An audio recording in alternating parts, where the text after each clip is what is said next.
Ghanaian President Mahama is trying to come over here to the United States of America and lay his voodoo African reef on the gravesite of Black Americans in the United States of America to destiny swap with Black Americans. In the South, to the family in the West, to the family in the North, to my family in the Midwest, if they come to your grave site, your burial site, you pull up too and say one simple thing: Africa is not on. But here's where the confusion comes in. That guy's from Ghana. His people sold my people. That's why I'm here. So it's kind of confusing that they're... This for all Black people. When I mean all Black people, African are the Black Americans that said that they are African. That is who is doing this for. Reparation is not about monetary compensation. Reparation is about a reset of the world. That's what it's about. So African Americans, or let's say Black Americans, are outraged at Ghana's president for going to the slave burial grounds in New York to pay his respect to the ancestors. Also, Ghana went to the United Nations to push for the transatlantic slave trade to be considered as the most grievous atrocity committed against humans or against humanity. And something of this sort happened in the United Nations. They voted, and also basically Ghana's motion won at the end of the day. I don't want to talk plenty. Let's go into the video. Listen to African Americans being outraged, the votes, everything that I've said in this video. Don't forget to like, don't forget to subscribe. Progress is made in little steps. It is a forward motion towards something better, and changes often come incrementally. Today marks the International Day of Remembrance of the victims of slavery and the transatlantic slave trade. It is a day on which we honor the memory of the approximately 13 million African men, women, and children who were enslaved over the course of several centuries. We remember them through articles, oral histories, through broadcast programs, books, music, visits to museums, monuments, and memorials such as the Ark of Return, located right here at the Visitors Plaza of the United Nations headquarters. Through these activities, we do more than remember. We document and educate. We gain greater perspective. We find the delicate balance of learning from history so that we do not repeat it while leaving our pain behind.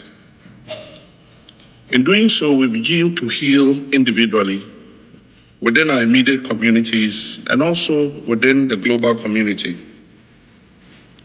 This day of remembrance did not happen by accident.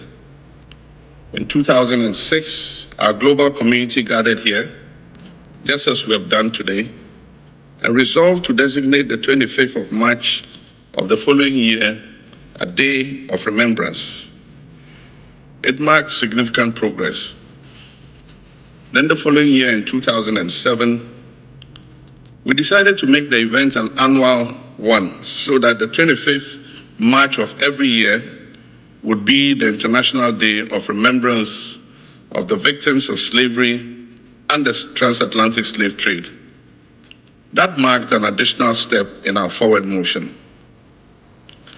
And so it's indeed fortuitous to be here today, 2 decades later, addressing the General Assembly on behalf of the African Group regarding the draft resolution entitled Declaration of the Trafficking of Enslaved Africans and Racialized Chattel Enslavement of Africans as the Gravest Crime Against Humanity.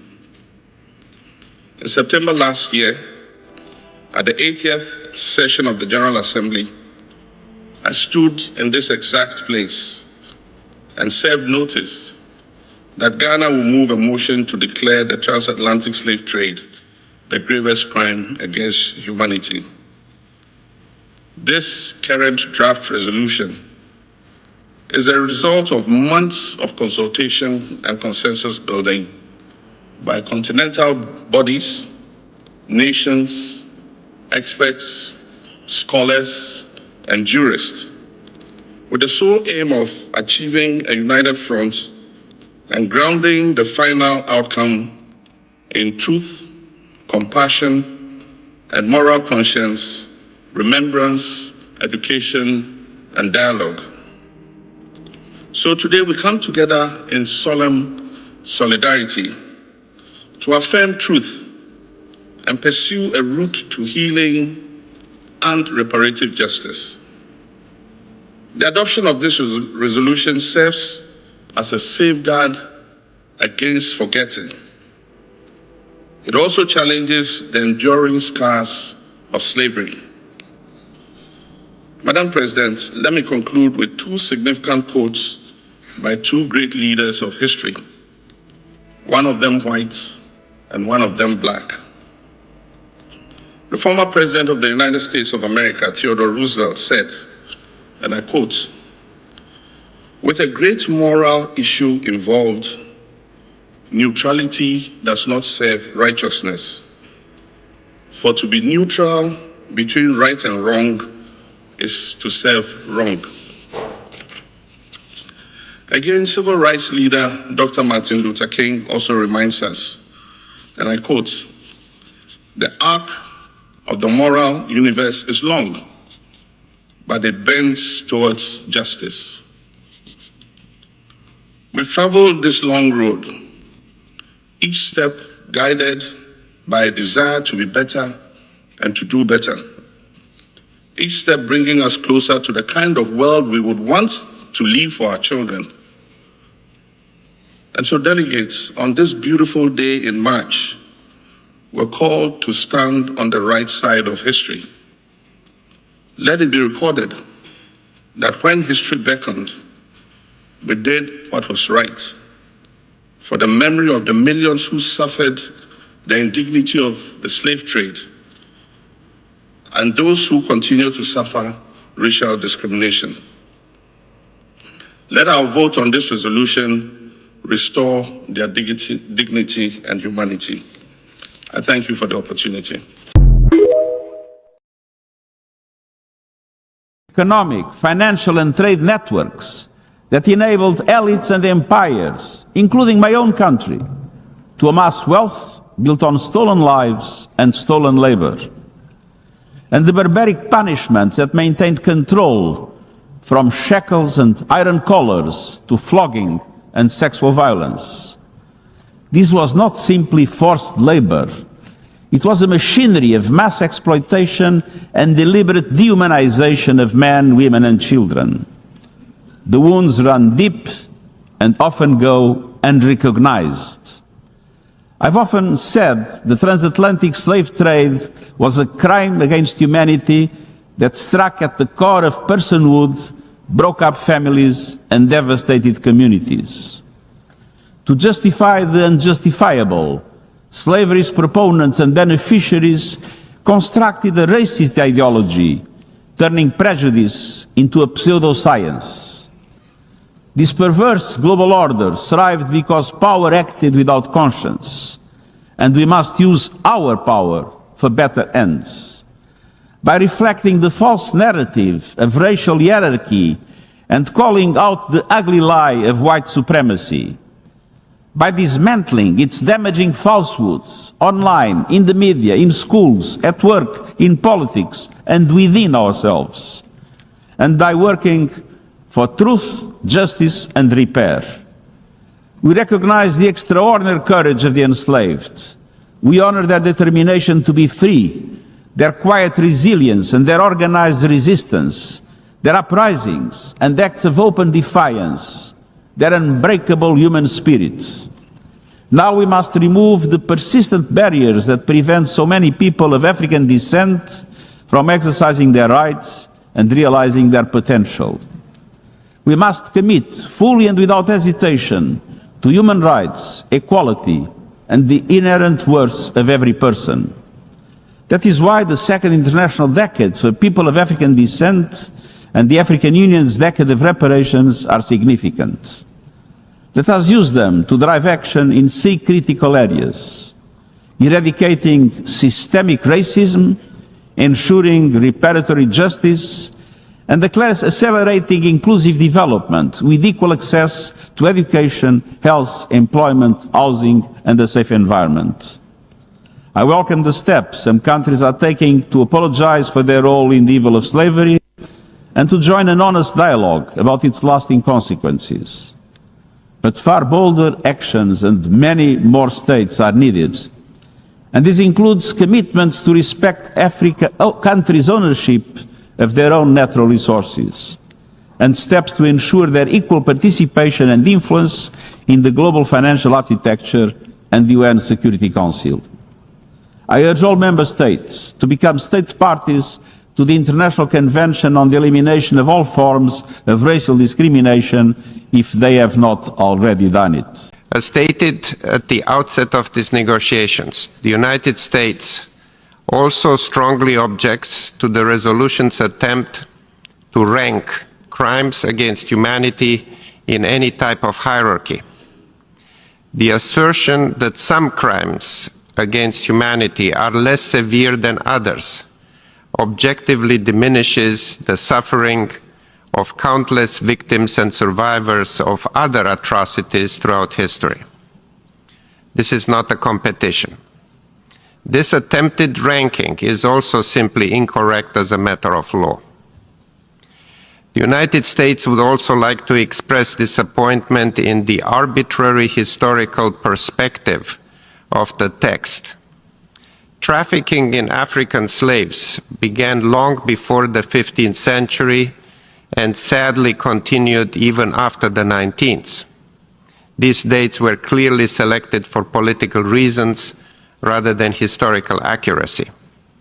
All trafficking of enslaved Africans and racialized chattel enslavement of Africans deserve to be condemned, not merely the political expedient. Also, there are some fake news articles suggesting that the sponsors of this resolution called into question President Trump's support of the Black community. We reject any such suggestions. Indeed, President Trump has done more for Black Americans than any other president and enjoyed historic support from the Black community in the 2024 election. He is working tirelessly to deliver for them and make our country greater than ever. Finally, we must express our deep disappointment regarding the process that led to this text. Throughout drafting, the United States and other delegations offer constructive contributions aimed at aligning the text with the established international legal frameworks. The Assembly will now take a decision on draft resolution A/80/L48 entitled Declaration of the Trafficking of Enslaved Africans and Racialized chattel enslavement of Africans as a gravest crime against humanity.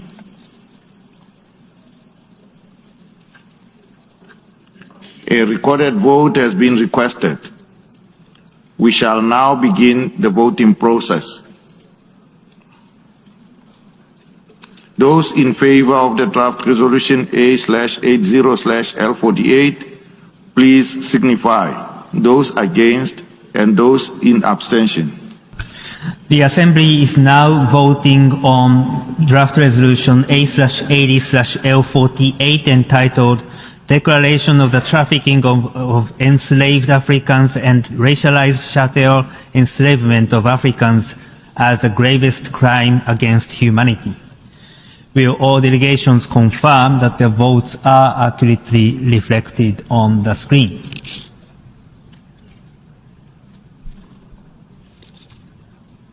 The voting has been completed. Please lock the machine.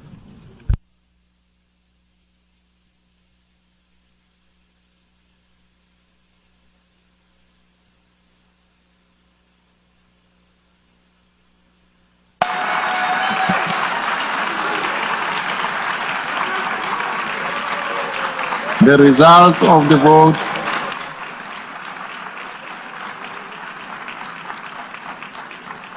The result of the vote is as follows. In favor, 123, against 3, abstentions 52. Therefore, draft resolution A/80/L48 is adopted.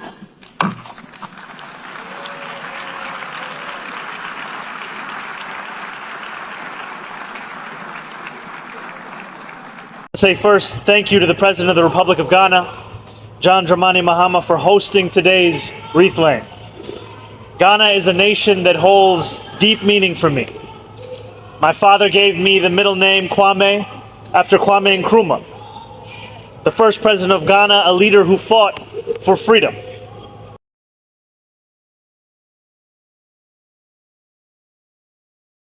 In the South, to the family in the West, to the family in the North, to my family in the Midwest, if they come to your grave site, your burial site, you pull up too and say one simple thing: Africa is not our void.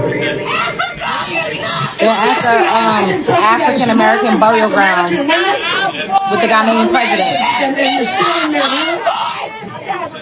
John Trump Mahama is trading Africans for favors and their U.S. military base that is located on the tarmac of Accra Airport, and the FBI, and soon to be one of you New York City police officers will be stationed in Accra, Ghana, because they're killing themselves in 15 deadly tribal conflicts in Savannah region, Sampa, Boku, Kumasi, and the Akwapam in the eastern region. The Ga are fighting Achim with machetes in Accra. The main focus is Africa is not our big homie. Ghana is not our big homie. You cannot participate in the slave trade 400 years ago and think that you're going to spin the block and get a check. It don't work like that. I know it's tax season, but no, it don't work like that. You don't get a refund, you hear? Yeah. One of y'all need to send some of y'all representatives over here across the street. We already traveled across the ocean. What more is it to cross the street and to come holler at the ancestors that you saw? So today in the financial district, like at the African American burial ground of, enslaved Black Americans, I told you guys that the Ghanaian president was going to go and do a ritualistic ceremony by laying a wreath at the burial ground, and how he was also going to go to the AU, the African Union, and the United Nations to speak on behalf of Black Americans, in the diaspora, but he's literally chose specifically to come to the United States of America to demand restorative justice and reparations on behalf of enslaved Africans. And I just think that it is so disrespectful to our ancestors, because we're not continental Africans. And if you heard, shouts out to Lacey, if you heard some of the things that she was saying in the beginning, she was talking about all of the atrocities that is literally going on in the country of Ghana right now. And she also was talking about how many Black American people have lost their lives trying to go back to the motherland to build and to build and have community and camaraderie, and how some of them have literally been slaughtered, raped, had their resources stolen, have been Ghanaian President Mahama is trying to come over here to the United States of America and lay his voodoo wreath, his voodoo African wreath, on the gravesite of Black Americans in the United States of America to destiny swap with Black Americans. Now, we have to stop this. This is taking place March 24th, 2026 in New York. I'm going to give you the information. Now, the Africans have been in cahoots with a lot of different people trying to disenfranchise Black Americans with the United Nations. Black Americans did not give consent to this. First of all, a lot of people don't understand how this works. Now they're trying to somehow speak up for Black Americans for reparations. Reparations doesn't work that way. I want you to understand that first and foremost. Reparations is by lineage. What does Ghana have to do with our reparations? All Black Americans didn't even come from Africa. That's number one. I know a lot of you don't want to hear that, but understand this. If you are an American Indian in the United States of America and you have these Africans speaking on your behalf, assuming that you are African and African descent, they're going to fuck up your birthright in the United States of America. We do not want these Africans speaking for us. Who gave them the right? Who gave them the consent? Who are the families of these Black Americans buried in the United States of America and in New York? We did not give you consent. We do not want your evil voodoo wreath placed upon our ancestors and our loved ones. Get these Africans up out of here. I told you from the get-go, these people want to destiny swap with you. You understand? They can't come in through the front door because many Black Americans, indigenous American Indians are delineating. So they're trying to do everything possible to come in through the back door, but we ain't going to allow that to happen. Put them down, put them down, put them down. Take those reefs off those grave sites, snatch the reefs out their hand, send those evil voodoo reefs back to Africa, return the sender. This is Kenadaway, the 5th great grandson of Nat Turner, one of the greatest American freedom fighters of all time. We do not consent to none of this mischief from Africa. Take it back. You sold your own people into slavery. So how dare you come over here when you got all these problems going on in Ghana, going on in Africa? You're criminals. We know you. Things got heated this morning in New York City. I shared the video to my stories. And shout out to the FBA family in New York City for going out there and being bold enough to protest against this reef laying ceremony that the Ghanaian president had flew out to do some type of ritual or ceremony over our ancestors in New York City. And as many of you also feel like this is just disrespectful, and it's basically just a way for them to try to overtake our reparations talk. And what they're trying to do is the African Union is trying to add us as like a sixth leg to the African Union, and they're trying to get reparations for chattel slavery, the transatlantic slave trade. They're trying to take that over and give the reparations to Africa and pretty much cut us out of it completely. So our people who are the ones who actually suffered, the people in the Americas who are actually the ones who did the physical labor and who actually suffered and were beaten and brutalized throughout for 300 years, we're the ones who are really owed anything. If anything is to be paid, it should be paid to us. And so they're trying to overshadow that and take that. And we already know that they would have no intentions on giving us anything, even though we're the ones who are owed it. And I really feel like a lot of us are just tired of the disrespect, tired of them trying to overshadow and take everything from us. It's like create your own movements. If the African Union wants a reparations talk, that should be a totally separate thing from chattel slavery. That's not a talk that's for them. It's a talk that's for us. If they want to have a reparations talk, it should be with the UN about the effects of colonialism and colonization that it's had across the continent. But it shouldn't have anything it shouldn't be overshadowing our discussion of reparations, which is owed to us. Because if they give the reparations to the African continent, that shuts down the whole conversation is now, it's a done deal, and we get nothing, and we were the ones who were actually owed it. So that's the reason why people are upset. It's not about being anti-African. It's not about hate. But you can't just let people overtake something that belongs to you or try to steal from you. And that's how we see it. And so I'm shout out to y'all that was out there. I was watching the live stream and I definitely enjoyed it. I really wish I could have been out there with y'all. I feel like a lot of people didn't even really know about this whole thing, but it was good to see, like, people are not just being silent about this. And I think I saw my moron Mob Dummy, the mayor of New York City.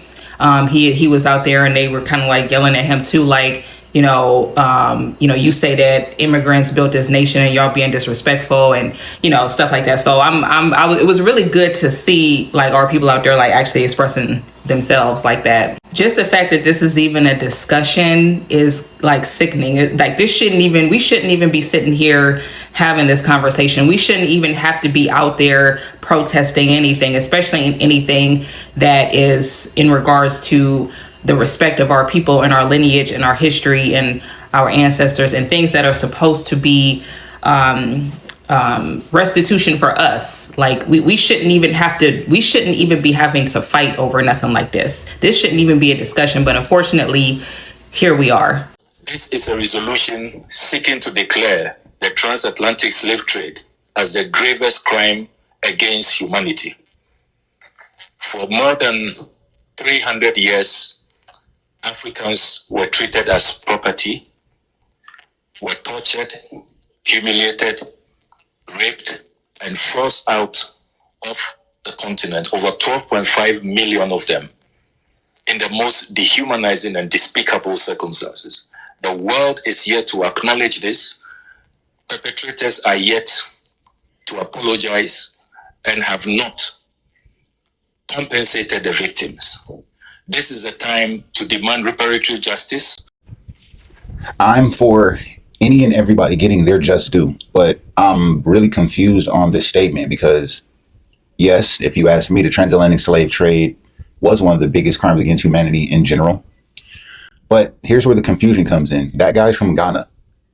His people sold my people. That's why I'm here. So it's kind of confusing that they're calling for reparations. Reparations from whom? Which government, right? Because only about 300,000 Africans came to what we consider the United States today. That's a verifiable fact. Okay. So when you talk about reparations, we're going to have to talk about the English government, right? Those Arab countries that are still selling slaves today, they owe you, right? But he used transatlantic slave trade. The transatlantic slave trade was only the Caribbean and America. That's it. Slavery as a whole was much, much more than that. I hope you guys can understand that and decipher what I'm trying to say. So when I hear a man in Africa saying transatlantic slave trade, he has to be more specific on what he's talking about. And then I would love to know how they think they deserve reparations, seeing that their people sold my people, right? And reparations from whom? This is a resolution seeking to declare the transatlantic slave trade as the gravest crime against humanity. For more than 300 years, Africans were treated as property, were tortured, humiliated, raped, and forced out of the continent, over 12.5 million of them, in the most dehumanizing and despicable circumstances. The world is yet to acknowledge this. Perpetrators are yet to apologize and have not compensated the victims. This is the time to demand reparatory justice, and this is the time to demand restitution. Look at the hypocrisy. That's the Prime Minister of Ghana at this Latin American and Caribbean forum in Bogota, Colombia, demanding reparations like they have a right to reparations. Did we not forget that Latin America was conquered by Spain, right? Some of the people who run Latin America to this day are descendants of Spaniards, the same people that, enslaved the people in those lands. So you're talking about reparations, then those people that's the descendant of slaves in those countries deserve reparations from their government, not the United States. If we're talking about reparations from the United States, then that's strictly exclusively to Black Americans, Adolfs and freemen, the descendants of Black enslaved Americans and the descendants of freemen in this country. Now, Africa was a co-conspirator, especially Ghana. Ghana turned slavery into tourism. They making money off all those slave castles, millions of dollars, right? Let's not talk about that, how they're co-conspirators too. So the people that participated in this, the Portuguese, the Spaniards, the Europeans, and the French, right? Those are the people that need to give reparations. Like if it's the Caribbeans, what is that? The UK, those UK Europeans, yeah, get your reparations over there. But over here in the United States, that's not an African thing. That's a Black American thing. Yeah, it sounds like another scam to me, if you ask me. But yeah, and did I not mention that Ghana still make money off slavery? They turn slavery into tourism. Okay, guys. Today, I wanted to tell you that Ghana's president, or yesterday, was on television. And he was on TV criticizing the United States and the West role in the Middle Passage or the Atlantic slave trade. Now, I want you to understand, he was right. He criticized the United States, and rightfully so. Now, I want the people of Ghana to be proud of this moment, because your president stands up.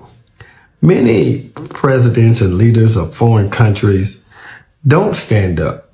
They just simply take the check from the United States and smile, knowing that there are a lot of things that need to be addressed. So I want everybody in Ghana and West Africa to just be proud of Ghana's president for standing up, not trying to take checks and monies and Range Rovers and cars, and saying, look, we need to address this issue because Ghana lost, in my opinion, trillions of dollars in the Atlantic slave trade and a lot of talent. So he's addressing it and he's taking a leadership role. And I think that people should really take him seriously when he says certain things. Now, I'm not a fan. I don't get into politics. But when I see something that's right, it's right. When I see something that's wrong, it's wrong. And his criticism is correct. All right. It's about a reset of the world. You know, look, and I'll give you a few examples. Africa has 1.4 billion people. And yet, Africa has no meaningful voice on the United Nations. Why? Because at the time that the United Nations was being set up, the United Nations and all its agencies, World Bank, IMF, WTO, and so on, when they were being set up, we were colonies. So we were not at the table. So our interests were not taken into account. If we have to reset the world, we have to reset the United Nations. There is no reason why 1.4 billion people should not have a voice on the UN Security Council and so on. It's about resetting the world. So apparently Ghana has gone and done the exact same thing the FBAs were worried about. No, Ghana has done the exact thing FBAs were worried about. Foundational Black Americans, they said they were delineating because they want to have their reparations. And what does Ghana do? Ghana goes to the United Nations and asks for reparations. Africa, why? Africa, why? Did you ask for their opinion? Did you ask for their opinion? What is this, bro?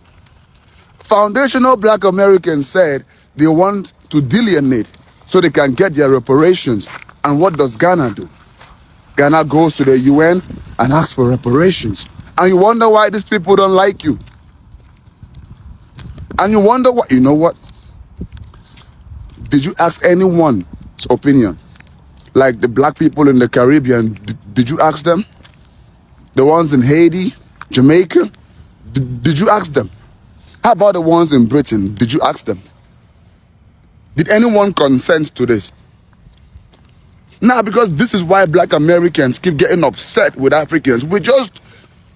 Slavery is okay and slavery is not a crime. That is what the United States government says.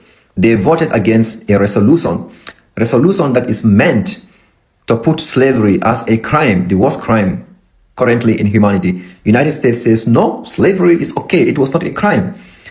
Argentina also says slavery is not a crime. Guess which country again? The third country, Israel, also says slavery is not a crime. Where are my Christian brothers in Nigeria? Those that are supporting the United States intervention in Nigeria, calling them, they say that they really care about the Christian genocide in Nigeria. If the United States government cannot even accept that slavery was a crime where millions and millions of Africans were being unalived, families were being torn apart, United States government is saying to the faces of all of us, we the black people, that slavery is not a crime. My Nigerians, come and explain these things. But also Bobby Wine as well, because Bobby Wine was also supporting Ukraine. Ukraine, they did not vote with us. They did not vote. They were not, in fact, there, abstain, which means they really do not care. And you see some of our politicians, I mean, this is just crazy. Now, I just want you guys to put it into this perspective. If this was Israel that brought a resolution about during the Second World War, what happens to the Jewish people, do you think that United States will vote against that? They will never vote against that. Do you think that Argentina will vote against that? But because we are black people, this is the saddest reality, but no one really cares about the black people. They do not even want to talk about the crimes that they committed against our people. And yeah, countries like the United States, countries that loves or that likes to tell others about democracy and freedom, that country is against, is saying that slavery is okay. 123 countries voted yes, and 3 voted no. Today, the UN adopted a resolution declaring the transatlantic slave trade the gravest crimes against humanity and calling for reparations to the descendants of enslaved Africans and those affected by the transatlantic slave trade. That would be me. They said the gravest crimes against humanity recorded in history, and 3 countries voted no. The United States is not real, and Argentina. Now, I need you to sit with that for just a moment because those 3 countries voting no, they didn't just vote no on reparations today, okay? These are the same 3 governments currently dismantling every institution, every policy, and every framework designed to name white supremacy and address it. And that is not a coincidence. Under this administration, the United States has gutted DEI, eliminated diversity offices all across the federal government, defunded the programs tracking racial inequity, and on the UN floor today, the U.S. ambassador said the quiet part out loud, saying we do not recognize a legal right to reparations for historical wrongs that were not illegal under international law at the time. Let me translate that. Enslaving millions of African people, millions of human beings was not a crime then, so no debt owed, no accountability need be taken. Argentina. Javier Milei, who has already been called the Trump of South America, shut down Argentina's National Institute Against Discrimination, Xenophobia, and Racism in his first year in office. He called it a sinister body used for ideological persecution. And baby, Argentina has an extensive history of racist ideology built on the notion of European supremacy. The belief that Argentina was built by European immigrants, and they believe that Africans, Latinos, and indigenous cultural influences are irrelevant, and in fact, undesirable. So yeah, Argentina voted no, but honestly, did we expect anything else? And then we got Is Not Real, engaged in a military campaign that is right now under examination for genocide. A baby-ass country who is demanding that the entire world recognize its historical trauma while denying and refusing to recognize the historical trauma of Black people. Yuck! So 123 countries said, you know what, this happened. It was a crime. It was horrific, and a debt needs to be paid. And 3 countries said, we don't owe you shit.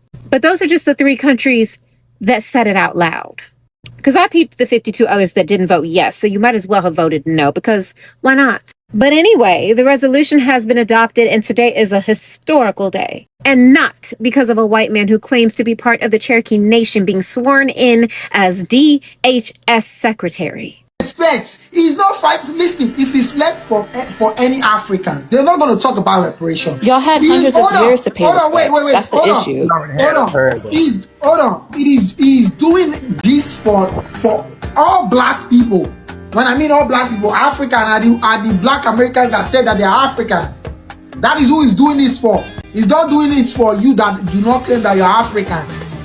He's not doing it for you. If you claim that you're not African, it's not for you. Because you don't want to be African, so why? But how do you know they're Africans? That's the thing. There has been no test. I said if you don't claim to be African, it's your problem. It's your problem. He's doing it for the people that claim that they're African. And I'm saying the grave site. How do you know they're African? I don't know. That is why I do not argue with you anymore. Listen, this is the last time I'm talking about this reparations thing, bro. Okay? But the deal is done. They're agreeing to the resolution. They're agreeing to the... Okay. What the fuck, bro? So y'all want a discussion at a coffee table. Congratulations, bro. Good job, Africa. You guys, we agreed to the resolution. We're going to sit here and talk about reparations. Okay? And... time's up. I gotta go take my kids to rehearsal, and you guys just go back to where you guys came from. You know what I'm saying? So, but what about the discussion about the money, and what about the reparations? Reparations? We never agreed to pay you guys reparations. We just agreed to discuss it right at this coffee table right here, Africa. Okay? So you guys can just, my kids are in the car, and I gotta go on now. But what about the money? We never agreed to no money, Africa. These countries are not in a binding agreement with you, okay? So you just go on and have a nice day. That's what the fuck that shit's about, bro. You guys, we have a major breaking news that even till this point, it is only Ghana that is pushing for the slave trade to become a crime against humanity.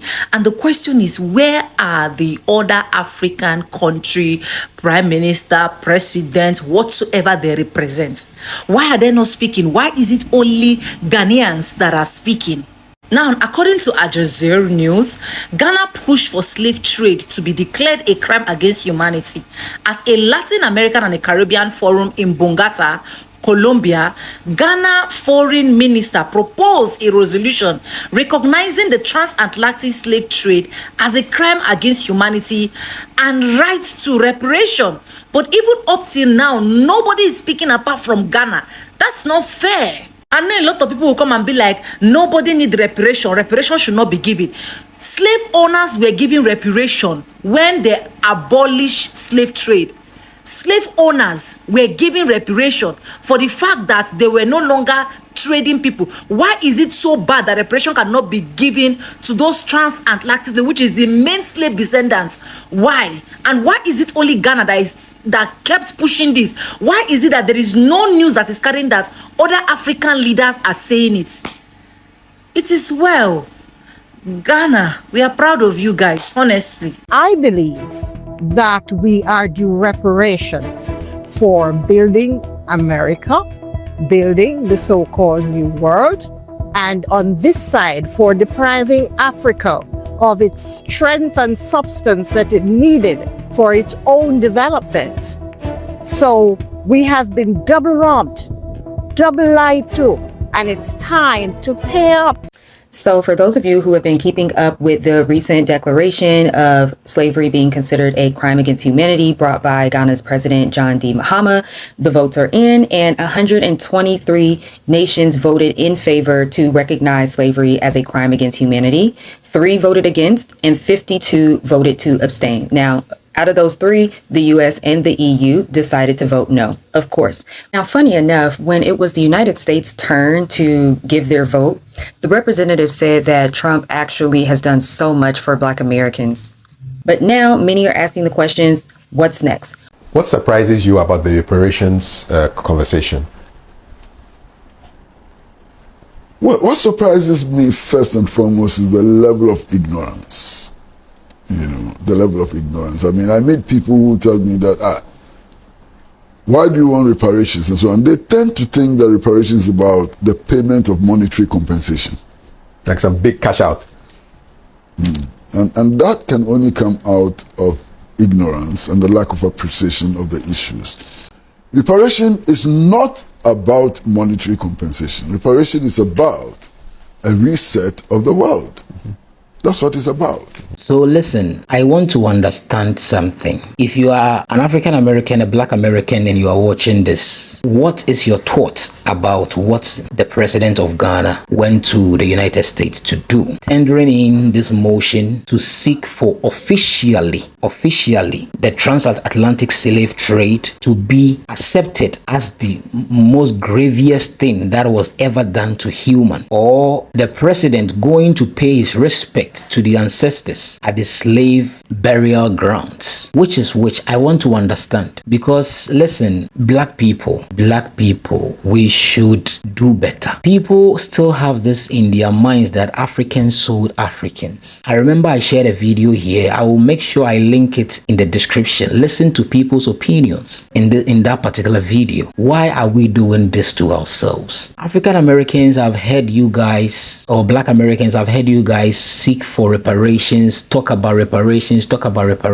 The question is, who is going to do that for you, if not for a leader from the Caribbean or from Africa who can do this for you? And nobody has ever stepped foot forward to do this apart from Ghana. I am not sure the Ghana president is seeking to take any money from America. They are basically trying to lay the grounds for you guys to get whatever you deserve. And blacks are outraged. African Americans are outraged, and they don't. Bro, what are we doing to ourselves? Ghana has basically been in that country that has done this for African Americans, or receiving them, bringing them back to, like, if you want to come back to Africa, you come back to Africa, you do everything. Some Black Americans sometimes make the argument that, oh, Ghana is opening its doors and calling for African Americans because they want their money. The question is, if you come to Africa or you come to Ghana and you make any investment, who takes the profit? It helps both sides. If it is going to help Ghana's economy, fine. But at the end of the day, it is helping both sides. Why are we doing this to ourselves? Charlie, it's okay. Thank you so much for watching.